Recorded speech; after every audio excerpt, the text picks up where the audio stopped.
বাস্তব সংখ্যাকে আমরা কতগুলি ভাগে ভাগ করতে পারি।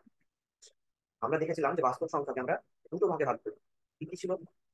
বাস্তব সংখ্যা প্রথম ভাগ ছিল মূলদ সংখ্যা এবং দ্বিতীয় ভাগ ছিল অমূলদ সংখ্যা।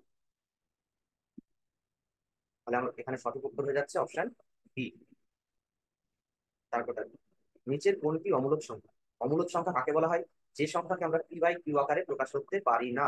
যে সংখ্যাকে আমরা পি বাই কিউ আকারে প্রকাশ করতে পারি না সেই সংখ্যাকে বলা হয় অমূলদ সংখ্যা। তাহলে দেখো অপশন এ হচ্ছে 55। আর 55 মানে আমরা লিখতে পারি 55/1, উপরেরটা পি নিচেরটা কিউ। তাহলে এটাকে আমরা পি বাই কিউ আকারে প্রকাশ করতে পারছি।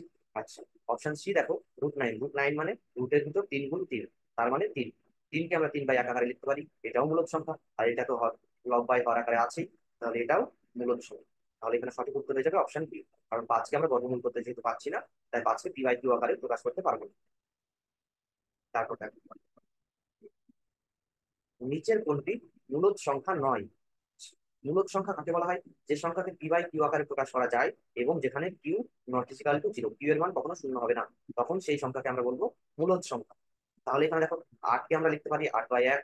এই সংখ্যাটাকে আমরা লিখতে পারি 254/, বদলে 1, দশমিকের পর যটা সংখ্যা তটা শূন্য।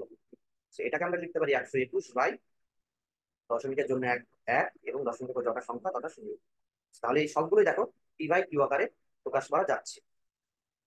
তাহলে যে সংখ্যাটাকে পি বাই কিউ আকারে প্রকাশ করা যাচ্ছে না সেটা হচ্ছে √6, কারণ এর কোনো বর্গমূল হয় না। তাই আমাদের সঠিক উত্তর হয়ে যাবে অপশন ডি, এটা হচ্ছে মূলদ সংখ্যা নয়।